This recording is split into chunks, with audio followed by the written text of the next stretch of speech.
evening, I'm Maria Nider. Francis is off tonight. Our top story, a Lamar High School student is recovering tonight after being attacked after Friday's football game. The school district says the assault happened as the team headed to the locker room. Lamar police say it happened just south of the stadium, right here near the intersection of West 6th Street and Maple, right here. Tonight, a juvenile is in custody, and officers are looking for other teens they want to question. Michael Hoffman is live in the newsroom with the condition of that injured student. Michael?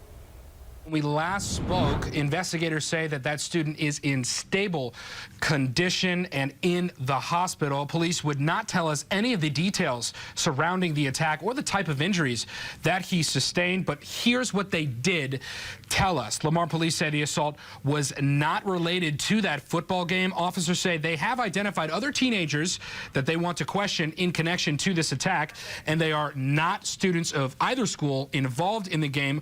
Also, no football players were involved. Now, just to recap, one juvenile is in custody tonight, accused in the attack, and Lamar police are asking people to stop sharing or false information. The department posted this on their Facebook page saying, "We are aware of information about this incident on social media.